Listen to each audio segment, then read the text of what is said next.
Almighty God, guide servant Thomas Black, reach forth thy gracious hand, and slap sense into him.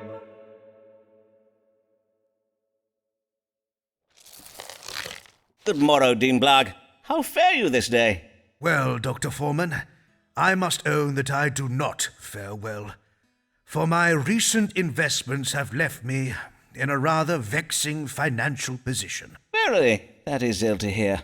Aye, Sir Walter Raleigh's quest for El Dorado failed most woefully, just as you predicted. His ships did return loaded with naught but a few sacks of worthless root vegetables. I cannot fathom it. We are Englishmen. We do not eat vegetables. Aye, a disappointing outcome indeed.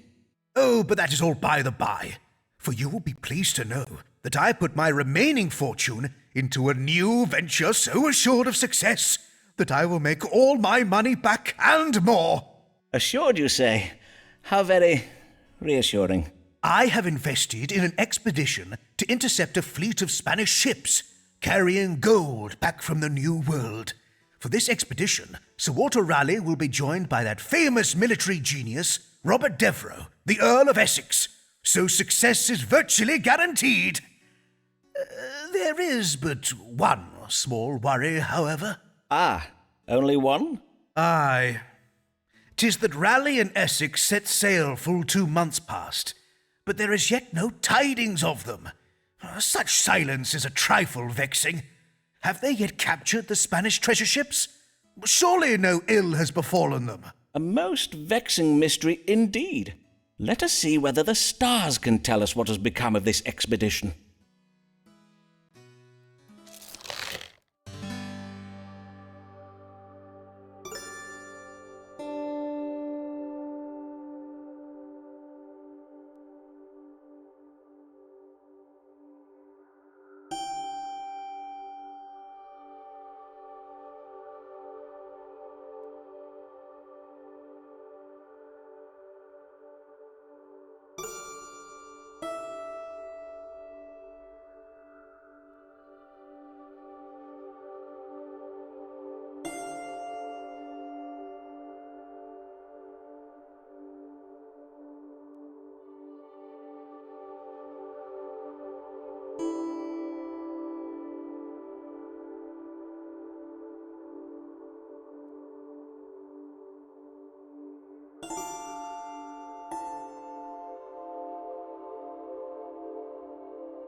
Wondrous tidings! Your family's fortune is soon to be restored, and you may thank God for it was he that inspired you to invest in such a well-led expedition. Raleigh and Essex have come upon the Spanish treasure fleet, and a violent battle off the coast of Spain is being waged this very hour. Verily, blessed day! O Heavenly Father, I give thanks unto thee for both thy mercy and thy business savvy.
Why must this wench act so distressed?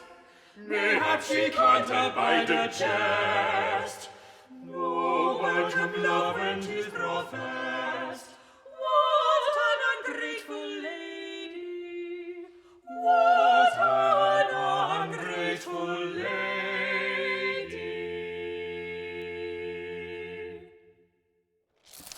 Good day, Mistress Lanier. Pray, come in and take comfort by the fire. The wind is fierce and cold this day. Did you see him this time, Dr. Foreman? He did it again. He ran off the moment he saw me. See who, madam? Your patient, Signor Ferraro. Ah, verily? Indeed, I was expecting him to come for a consultation this day. But he changed his mind and ran off, you say. How very mysterious. Truly, 'tis as if all men are determined to use me ill. Surely not all men, madam. I, for one, remain most devotedly at your service. Indeed.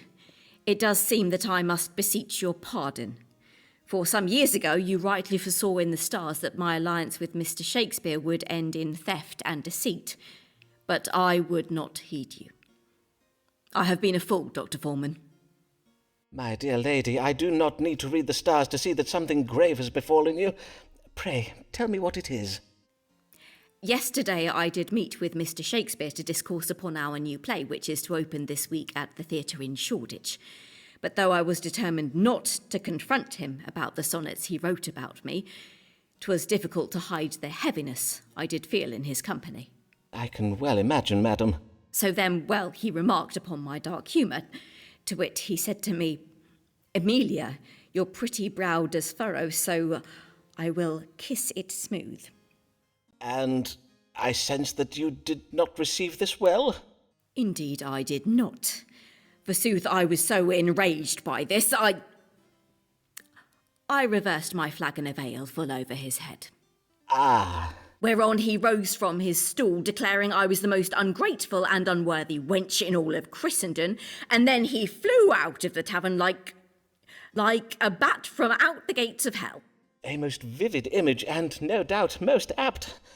Men who work in playhouses are prone to indulging in such melodrama, of course. Why so many ladies care for such men in preference of those employed in solid, stable professions, I shall never understand. And if only that were all. For this morning I saw a bill advertising our play posted on a wall in my street. It bears his name and not mine. Verily? Surely not. Mayhap there has been some error made. Nay, Dr. Foreman, 'tis no error, for I rushed to the theatre to see what was amiss, but I was refused admittance. Indeed, the player who came to the door denied all knowledge of my collaboration on the play. Methinks Mr. Shakespeare is exacting his petty vengeance upon me for rejecting his sly suit by denying me credit for my work, and he means to deal with me by pretending I do not exist, as if I were a ghost. Or is it he who has become the ghost? In truth, I am not yet sure how that metaphor should work. What monstrous perfidy! Pray tell me what I might do to punish this wretched scribbler. Though I am not adept with a sword, I do have a book that instructs in how to command nefarious spirits. Oh, prithee, sir, I am come not in search of vengeance, but to seek answers. As you know, I have been ill-treated by my husband, and now I am betrayed by Mr. Shakespeare. Pray, read the stars and answer me this, Dr. Foreman. Will I ever be able to trust, even love, a man again?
To your question of whether there yet be a man in this world worthy of your trust and affections, forsooth, I have never seen an arrangement of stars that speaks so clearly. Verily? Then pray tell, what answer does it give? My dear lady, the answer you seek need not be divined by reading the stars. It may be read in the signs you see before you now. To wit, the answer you seek is right in front of you. I am afeard I do not follow, Dr. Foreman. 'Tis your feather quill, a half-eaten apple, your desk is a little untidy, and I must confess the symbolism in Flemish still-life painting has always quite confounded me. Take a skull, for instance. What sense does a skull make alongside a bowl of... Below. 'Tis clear to me now, your face was always hid in shadow, but 'tis you, Mr. Foreman. You are the man who has been prowling me these last months. Dearest, loveliest Amelia, allow me to profess to you my undying admiration for your charms, which are not insignificant. God's womb, et tu, Dr. Foreman. Fie, you of all men to betray me thus. But 'tis true. I now see the answer. For I know now never again to trust a man to guide me. Henceforth I shall write under my own name, and when there are decisions to be made, I shall take my own counsel and make my own judgments. Farewell, Dr. Foreman, and clean your desk. Verily, 'tis quite disgusting.